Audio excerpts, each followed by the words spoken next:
Qui a créé cette marque connue aujourd'hui dans le monde entier? À quelle partie du monde faisait-il partie? Comment le crocodile français a-t-il été créé? Eh bien, c'est ce que nous allons voir dans cette vidéo. Tenez-vous bien, prenez votre plus beau vêtement Lacoste, et nous voilà partis sur les estrades d'un terrain de tennis sur lequel l'équipe de France de tennis a joué. C'est parti!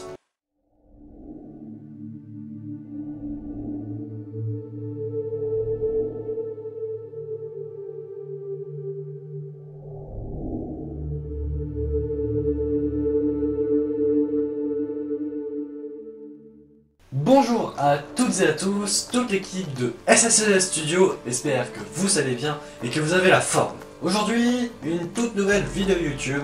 Let's go!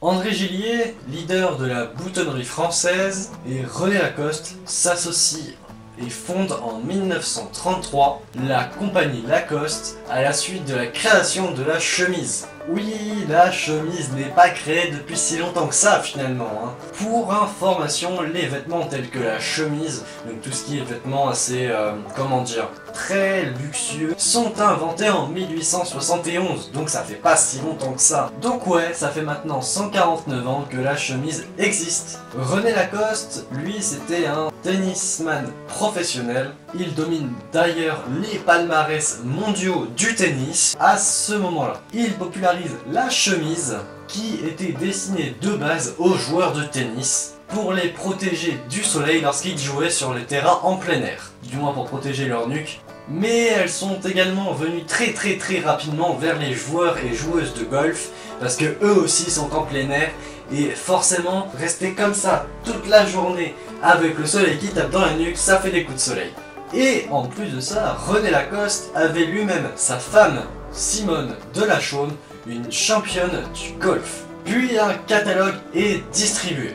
Et les premières années laissaient présager un certain engouement des consommateurs, atténué par la Grande Dépression, c'est-à-dire la crise économique des années 1930. En 1940, les activités de la firme furent arrêtées en raison de la Seconde Guerre mondiale. Mais heureusement, elles reprennent en 1946. Donc maintenant, au début des années 50, une nouvelle gamme de couleurs pour chemises apparaît et des exportations dans toute l'Europe, mais principalement en Italie, est observée. Il y a également des exportations vers les États-Unis, et oui, parce que forcément, les États-Unis commencent à devenir un pays assez riche, on va pas se le cacher. Enfin, commence. C'est pas là où il y a déjà tous les multimilliardaires?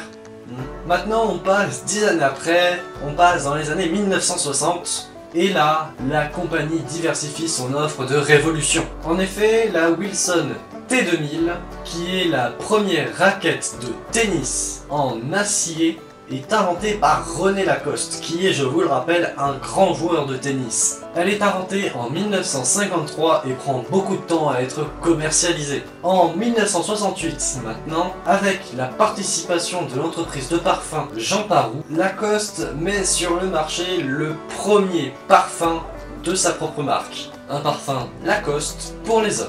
Dans les années 1980 maintenant, avec l'expansion de l'entreprise qui s'accélère, avec bien entendu l'ouverture des premiers magasins, qui forcément deviendra, comme vous le savez aujourd'hui, une chaîne internationale connue dans le monde entier.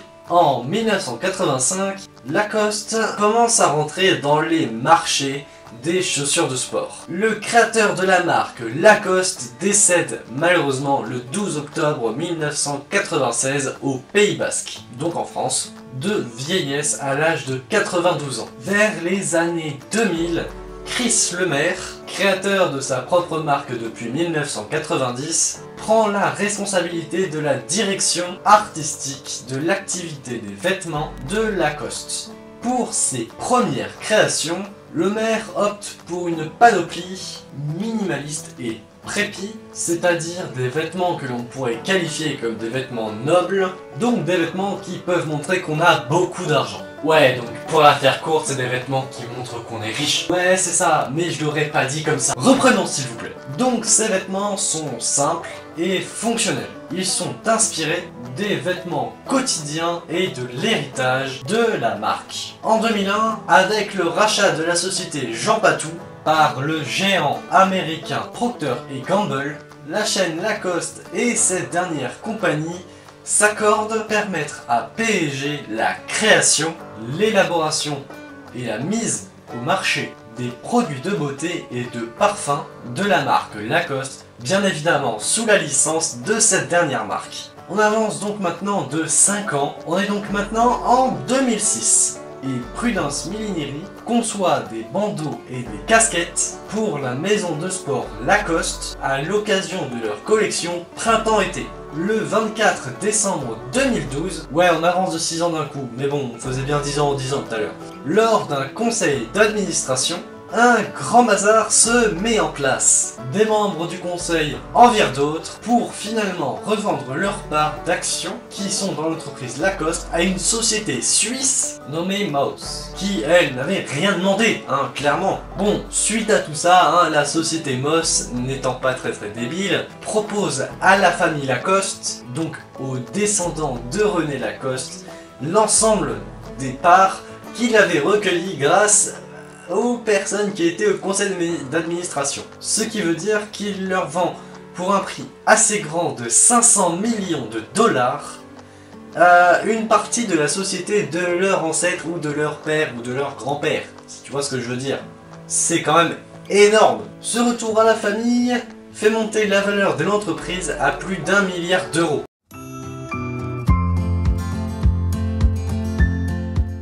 Bon, on va venir à l'origine du logo de Lacoste, parce que bon, on sait toujours pas comment il a été créé quand même ce logo. Selon René Lacoste, l'origine du logo de la marque, qui, je le rappelle, est un crocodile vert, pour ceux qui savent pas, viendrait d'un pari que lui aurait lancé le capitaine de l'équipe de France de tennis lors de la Coupe Davis en 1925. Alors qu'il s'extasiait devant une vitrine dans laquelle il y avait une mallette en crocodile, le capitaine lui aurait promis une valise en alligator s'il remportait le match le plus important. Bien qu'il ait perdu le match, un journaliste au courant de ce défi a tout de suite surnommé le joueur René Lacoste l'alligator. Le public aurait bien évidemment retenu ce surnom qui soulignerait la ténacité dont René Lacoste faisait preuve sur les terrains de tennis, ne lâchant jamais sa balle des yeux. C'est Robert Georges qui dessinera le crocodile brodé sur la poche de son blazer dès 1926, puis sur les chemises en coton aéré qu'il fait confectionner pour son usage personnel à partir de 1933. Alors en sachant qu'à l'époque, le tennis est quand même un sport d'aristocrate, joué en chemise blanche à col, en tissu et à manches longues avec des boutons sur les manchettes. Ouais, de base le tennis c'était les gens riches, pas les personnes de classe moyenne comme vous et moi, donc les terrains de tennis n'étaient pas ouverts à tout le monde. Mais René Lacoste, lui, il porte ce genre de vêtements en dehors et dans le terrain de tennis, ce qui fera devenir ce vêtement le symbole de la marque. Le logo, lui, changera selon les tailles et les couleurs du vêtement, jusqu'au moment où René Lacoste, lui, il décide en fait que ce soit un crocodile vert, à écailles vert, avec la gueule ouverte et rouge. Voilà, donc j'espère que cette vidéo vous aura plu. N'hésitez pas à la partager, ça fait toujours plaisir. N'oubliez pas de vous abonner pour plus de contenu sur la chaîne, de lâcher un beau petit like ici, et bien évidemment à aller voir la description et lâcher un commentaire. J'y répondrai forcément avec le sourire. A bientôt pour une vidéo de meilleure qualité, c'était SSES Studio.